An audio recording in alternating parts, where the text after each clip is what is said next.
నమస్తే ఫ్రెండ్స్, నా పేరు షేక్ సిద్దిక్. ఈరోజు ఆంధ్రప్రదేశ్ రాష్ట్రంలో ఏపీపీఎస్సి గ్రూప్ 1కి సంబంధించి 2018 నోటిఫికేషన్ విషయంపై ఒక వీడియో చేస్తున్నాను. 2018 గ్రూప్ 1 నోటిఫికేషన్ గౌరవ ఆనాటి ముఖ్యమంత్రి, ప్రస్తుత ముఖ్యమంత్రి నారా చంద్రబాబు నాయుడు గారు 167 ఉద్యోగాలకు నోటిఫికేషన్ ఇచ్చారు. ఆ తర్వాత 2018 తర్వాత కొన్ని కారణాలు, ఎలక్షన్స్ రావడం, ఇవన్నీ ఉండడం చేత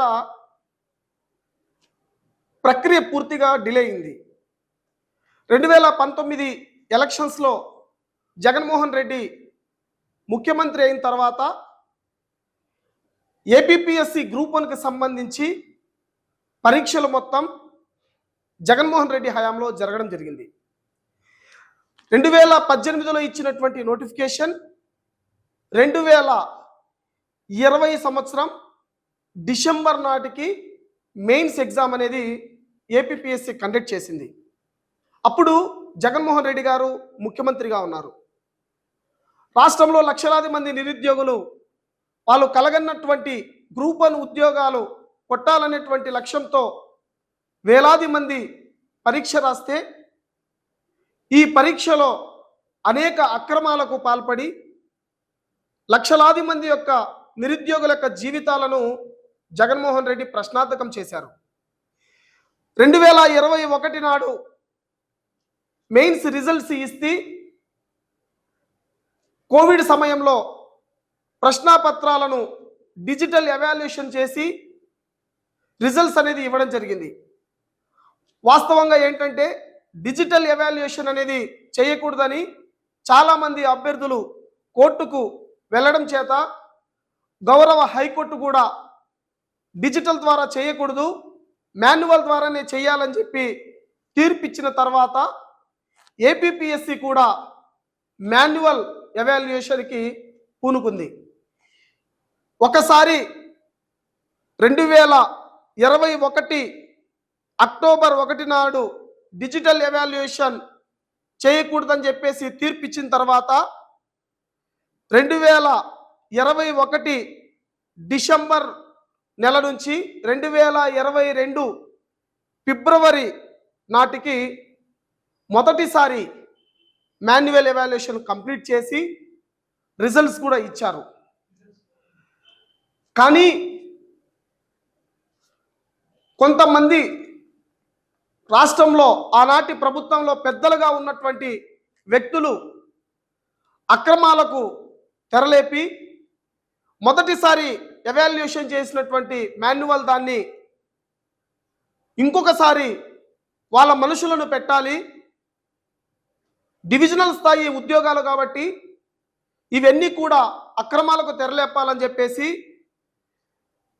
రెండోసారి కూడా ఎవాల్యుయేషన్కి వాళ్ళు ఓఎంఆర్ షీట్ల కొనుగోలు కోసం ముందుకొచ్చారు.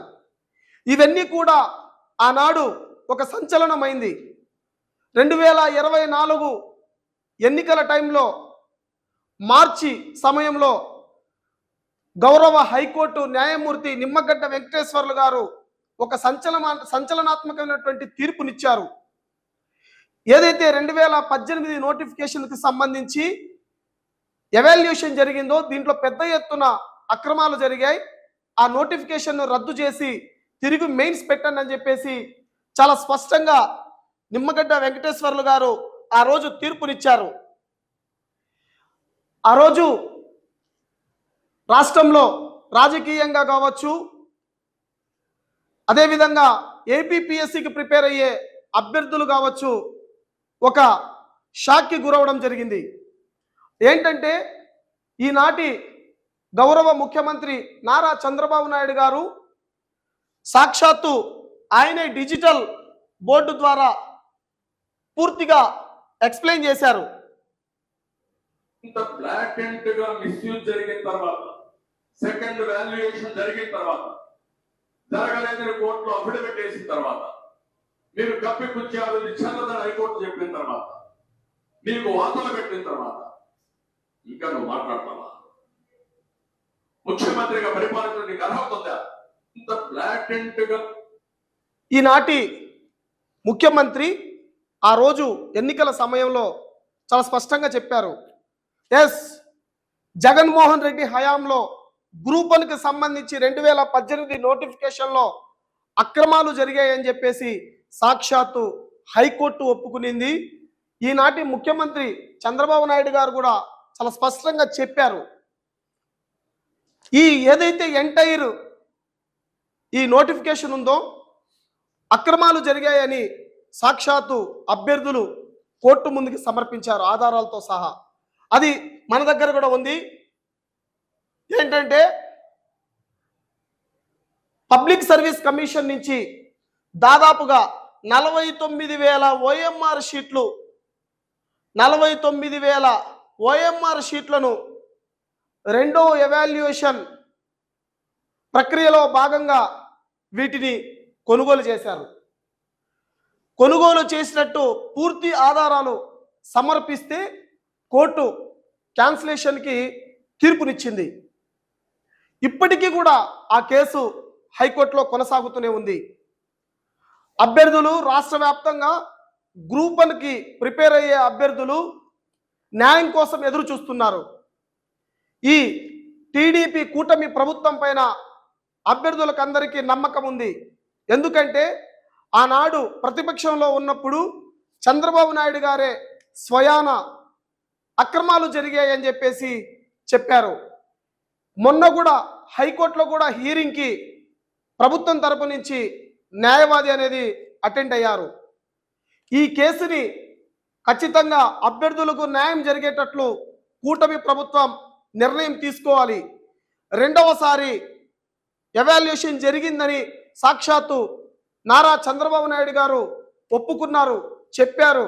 కోర్టు కూడా తీర్పునిచ్చిన నేపథ్యంలోనే వీళ్ళందరికీ ఎవరైతే గ్రూప్ 1 అభ్యర్థులు ఉన్నారో వాళ్ళందరికీ కూడా తిరిగి మెయిన్స్ పరీక్ష పెట్టాలని చెప్పేసి కోర్టు చెప్పింది. అది కూడా 6 నెలల లోపల మెయిన్స్ పరీక్ష నిర్వహించమని చెప్పేసి కోర్టు తీర్పు కూడా చెప్పింది. కానీ ఇప్పటికీ ఆ తీర్పు అనేది అమలు కానటువంటి పరిస్థితి. కాబట్టి రాష్ట్ర వ్యాప్తంగా ఉన్నటువంటి నిరుద్యోగుల తరపున గౌరవ ముఖ్యమంత్రి నారా చంద్రబాబు నాయుడు గారికి నేను ఒకటే రిక్వెస్ట్ చేస్తున్నాను. ఈ వ్యవస్థల మీద, ఏపీపీఎస్సీ మీద, ప్రభుత్వం మీద, పార్టీల మీద నమ్మకం కలగాలంటే గ్రూప్ 1 మీద ఒక నిర్ణయం తీసుకోవాలి. త్వరగా నిర్ణయం తీసుకొని హైకోర్టు ఇచ్చినటువంటి ఆదేశాలు ఏదైతే ఉందో ఆ ఆదేశాల ప్రకారం మెయిన్స్ ఎగ్జామ్ని తిరిగి కండక్ట్ చేయాలని చెప్పేసి మేము యావత్ నిరుద్యోగుల తరపున ఈ రాష్ట్ర ప్రభుత్వానికి రిక్వెస్ట్ చేస్తున్నాను. లేకపోతే వ్యవస్థల మీద కావచ్చు, ప్రభుత్వాల మీద కావచ్చు నమ్మకాలను కోల్పోవాల్సినటువంటి పరిస్థితి. ఎన్నో ఏళ్ల నుంచి కష్టపడి నోటిఫికేషన్ల కోసం ఎదురు చూసి ప్రిపేర్ అయ్యి ఈరోజు ఎదురు చూస్తుంటే ఇలాంటి చిన్న చిన్న అవినీతి అక్రమాలకు, కోట్ల రూపాయల అవినీతి అక్రమాలకు పాల్పడి పోస్టులను వెనక వైపు నుంచి వాళ్ళకు కావలసిన అనుచరులకు, వాళ్ళ వ్యక్తులకు ఇచ్చేస్తూ ఉంటే వ్యవస్థల మీద నమ్మకం కోల్పోవాల్సి వస్తుంది. కాబట్టి రాష్ట్ర ప్రభుత్వం త్వరగా నమ్మకం ఉంది. ఇది మంచి ప్రభుత్వం అంటున్నాం, ఇది నిరుద్యోగుల ప్రభుత్వం, ఇది మన ప్రభుత్వంగా అభ్యర్థులందరూ కూడా భావిస్తున్నాం. చంద్రబాబు నాయుడు గారు దీని మీద ఒక నిర్ణయం తీసుకొని మళ్ళీ మెయిన్స్ ఎగ్జామ్కు టైం ఇచ్చి మెయిన్స్ ఎగ్జామ్ పెట్టాలని చెప్పేసి నేను కోరుకుంటున్నాను. ధన్యవాదాలు.